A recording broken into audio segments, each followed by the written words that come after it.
En primer lugar, quería hablar de un asunto que ha sido una controversia suscitada recientemente y que ha aparecido en los medios de comunicación, que es la famosa cobertura de Ceuta y Melilla por parte de la OTAN.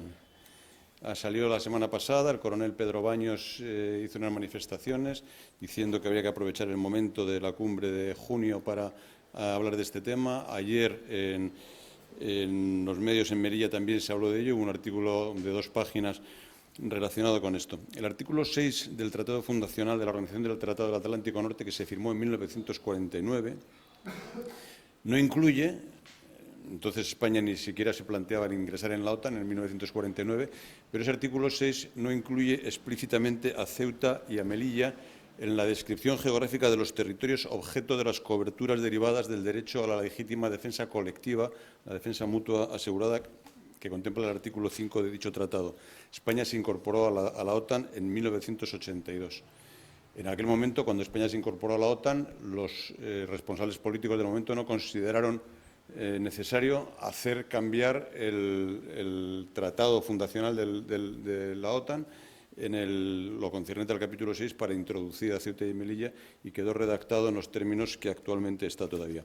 En el año 2010 se aprobó un concepto estratégico en el cual se ampliaba la cobertura de este principio de defensa mutua colectiva no ya a un área concreta delimitada geográficamente por el trópico de Cáncer, sino a los retos emergentes en seguridad, y definía como las amenazas de agresión allí donde se amenace la seguridad fundamental de un aliado o de la alianza en su conjunto. Desde este punto de vista, la Alianza Atlántica, en su evolución temporal desde 1949 hasta nuestros días, han pasado 73 años, va adaptando su percepción de las respuestas a proporcionar a los riesgos o las amenazas a los que se ven expuestos sus miembros, sus países asociados, mediante la redacción continua de nuevos conceptos estratégicos.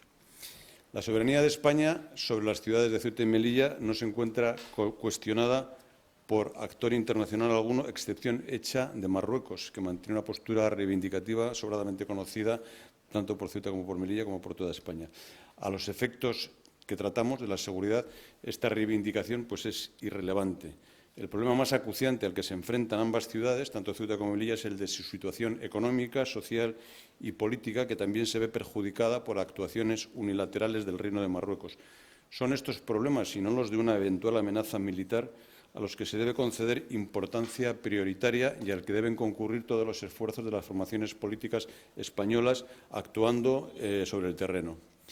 Un aspecto relevante, igualmente, en lo tocante a las dificultades económicas, sociales y políticas, es el de la interculturalidad y la convivencia entre diferentes perspectivas culturales y religiosas de la ciudadanía de Ceuta y de Melilla, históricamente modélicas e incluso ofrecidas como ejemplo a otras partes del mundo en donde esta convivencia no se materializa de la manera tan plena y satisfactoria como lo hacen estas ciudades. Cualquier intento de alterar esta convivencia intercultural debería ser considerada como contraria a los intereses nacionales por parte de todas las formaciones políticas y concitar el acuerdo entre las mismas. Bien, como decía, el artículo 6 del tratado no contempla en la descripción geográfica. El artículo 6 tiene 2 partes. En la parte primera hace una descripción geográfica y habla de las islas al norte del trópico de Cáncer, pero no de los territorios al norte del trópico de Cáncer, y esto geográficamente pues, podría considerarse que deja excluidas las ciudades de Ceuta y Melilla. En la parte 2 de ese mismo artículo no se habla de territorios, sino se habla de fuerzas desplegadas, y ahí se habla de fuerzas desplegadas en el espacio atlántico al norte del trópico de Cáncer.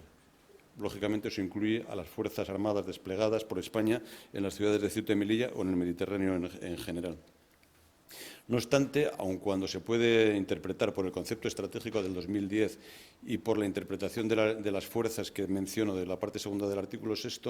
como hay una revisión en marcha para junio de este año, ya han empezado los trabajos, de enero a marzo se está trabajando por parte de foros. Yo tengo mañana una videoconferencia con la Asamblea Parlamentaria de la OTAN para hablar de esta revisión del concepto estratégico, que va a ser el del 2022 y llevar al concepto estratégico de Madrid, porque se va a asumir los días 29 y 30 de junio, pues cabe esperar, podemos introducirlo. El hecho de que físicamente explícitamente no esté recogido o sí lo esté, no añade ni quita nada a la seguridad de las ciudades de Ceuta y Melilla, absolutamente garantizada por la nación española, sin ningún género de dudas, nación española a la que pertenece. En lo que concierne en este ámbito de la OTAN a la crisis que ahora mismo se está viviendo en el este de Europa y concretamente en la frontera este de Ucrania, el Partido Popular respalda, como es conocido, la actuación del Gobierno y en el sentido de ser coherente con el respaldo a la cohesión de la Alianza, la cohesión de todos los miembros de la Alianza en la adopción de medidas de cara a riesgos directos o indirectos es un factor importante de la Alianza Atlántica y el Partido Popular la respalda, tanto en lo que concierne a la Alianza como a la Unión Europea y a los países de la Unión Europea que asimismo forman parte de la Alianza Atlántica. Quiero hacer también mención a la invocación a la presunta defensa de los intereses de Melilla por parte de fuerzas que se autodenominan localistas. Se ha dado este argumentario recientemente como consecuencia de una visita girada a Melilla por dos parlamentarios de una formación nacionalista valenciana que fueron invitados por Coalición por Melilla, a fin de trasladarles a estos parlamentarios valencianos las dificultades por las que atraviesa nuestra ciudad. Se trató del senador Carles Mulet y el diputado Joan Baldoví, ambos de la coalición nacionalista Compromís. Las líneas maestras del ideario de Compromís inciden en la confluencia del nacionalismo valenciano progresista, la izquierda moderna y el ecologismo político como alternativa electoral real, es decir, la aplicación de un nuevo modelo de desarrollo sostenible que ponga énfasis en superar las carencias del modelo económico vigente, así como una profundización en el autogobierno de la comunidad autónoma y la defensa del valenciano, de la comunidad autónoma de Valencia, se entiende. Defiende la denominación del País Valencià para la comunidad valenciana. Por este procedimiento, Coalición por Melilla prescinde de la representación parlamentaria elegida por los melillenses en las últimas elecciones generales, constituida, como ustedes saben, por 2 senadores y un diputado del Partido Popular, y pone las necesidades de la ciudad en manos de un partido nacionalista absolutamente ajeno a Melilla, a través del cual también formulan sus enmiendas a los presupuestos generales del Estado en las Cortes Generales, a pesar de formar parte del Gobierno autonómico en coalición con el mismo partido que constituye la parte más importante del Gobierno de la Nación y que incluso pone el presidente del Gobierno de la Nación. Pues a pesar de ello, presentan sus enmiendas y vehiculizan o hacen patentes las necesidades de la ciudad autónoma de Melilla a través de unos representantes parlamentarios nacionalistas valencianos. Ponen, por tanto, sus intereses ideológicos, su forma de interpretar ideológicamente la realidad, es decir, las perspectivas nacionalistas, por delante de los intereses generales de la ciudad, representada por quienes son los responsables políticos mayoritariamente elegidos por los melillenses. Ni el señor Mulet ni el señor Baldoví recibieron ningún respaldo de los melillenses en las pasadas elecciones generales. Sería para tomárselo a broma si no fuese porque encubre un intento perverso de alterar la manifestación o el planteamiento de la voluntad de los melillenses. No me extenderé más sobre ello porque es sobradamente conocido las tergiversaciones y las manipulaciones y estratagemas que emplea Coalición por Melilla para desvirtuar la realidad, y este tipo de actuaciones describe el respeto, o más bien la falta de respeto, que los representantes de Coalición por Melilla tienen para los representantes genuinos, legítimos y electoralmente seleccionados por parte de los ciudadanos de Melilla.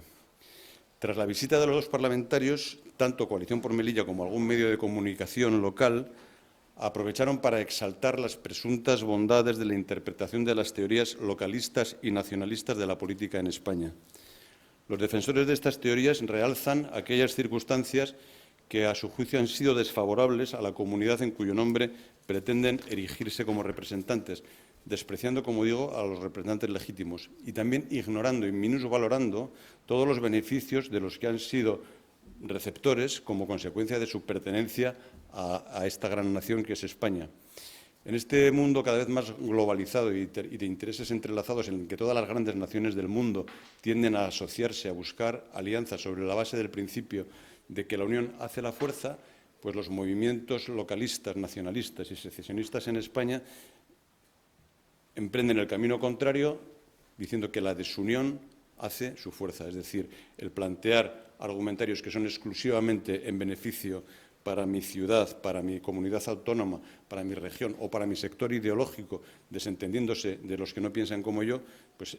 nos conduce a la desunión de la que ellos esperan beneficiarse, pero no con carácter colectivo, sino a nivel personal.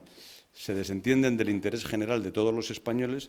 creyendo que por esa vía accederán a unas mejores condiciones de vida locales. Los que defienden esta teoría afirman que los que hasta el día de la fecha la han practicado con fluidez y con asiduidad, que han sido los movimientos nacionalistas en España, los movimientos secesionistas de todo cariz en la nación española, se han visto beneficiados por esta falta de solidaridad, es decir, por plantear argumentos en beneficio de su propia comunidad, desentendiéndose del resto de los territorios de España. Poco parece importarles que el resultado final de todo ello sea la destrucción del principio de solidaridad entre los distintos territorios de España y la instalación de un sálvese quien pueda. Para oponerse a esta deriva centrífuga que protagonizan algunos, hay otro tipo de interpretaciones que se mueven en el extremo contrario y culpa a la existencia del Estado de las autonomías de la deriva por la que estos movimientos localistas o secesionistas nos han llevado hasta el momento, y algunos quieren seguir llevándonos o incluso ampliar el efecto de esta deriva nociva para los intereses generales. Nuestra Constitución consagra el Estado de las autonomías sobre la base del principio de solidaridad entre los territorios de España. Tan constitucional es el Estado de las autonomías como la solidaridad entre todos los territorios de España. No es la mera existencia de las autonomías lo que promueve este desencuentro entre regiones y este sentimiento de que hay unas regiones más olvidadas que otras, o unas localidades o unas provincias más olvidadas que otras. Es la ruptura del principio de solidaridad. Es este principio de solidaridad interterritorial el que debemos cultivar y al que debemos rendir esfuerzo de trabajo y de concentración política. En el caso de nuestra ciudad, concretamente, es el propio Estatuto de Autonomía el que lo consagra, el principio de solidaridad. Literalmente, el primer párrafo del preámbulo del Estatuto de Autonomía dice: el Estatuto de Autonomía es la expresión jurídica de la identidad de la ciudad de Melilla y define sus instituciones, competencias y recursos dentro de la más amplia solidaridad entre todos los pueblos de España. Invocar la ruptura de esta solidaridad entre el resto de pueblos de España, invocar el que se va a ejercer presión sobre el Gobierno central para obtener réditos selectivos en beneficio de la propia comunidad y en perjuicio de los intereses generales de la nación española, es sencillamente contrario a la Constitución y a las normas de convivencia que nos hemos dado los españoles. No se entiende, por tanto, el abandono voluntario de este camino de solidaridad entre territorios si no es porque se aspira a recibir beneficios de carácter personal. Yo creo que la ciudadanía de Melilla es lo suficientemente inteligente y madura como para ser consciente de que cuando se invocan estos espejismos o estas llamadas, estas invocaciones a defender exclusivamente Melilla, independientemente de lo que pase con el resto de España, no se está siendo honesto con el planteamiento y el argumento político, sino que se está buscando beneficios personales o de sector para una determinada formación política. Los intereses generales de Melilla, hoy por hoy, se defienden por parte de la Asamblea de la ciudad, que tiene la composición que es conocida, y por parte de la representación política de la ciudad en las Cortes Generales, que también tiene la composición y la identidad conocida. Pues esos son los vehículos ordinarios. Embarcarse en otro tipo de aventuras ideológicas estará bien para servir a esas ideologías, a las ideologías localistas o nacionalistas, pero no para servir a los intereses de la ciudad. Y esto es lo que quería compartir con ustedes el día de hoy. La OTAN, nuestra postura con respecto a la cobertura de Ceuta y Melilla por parte de la OTAN, nuestra postura también con respecto a la crisis que actualmente vivimos en Ucrania,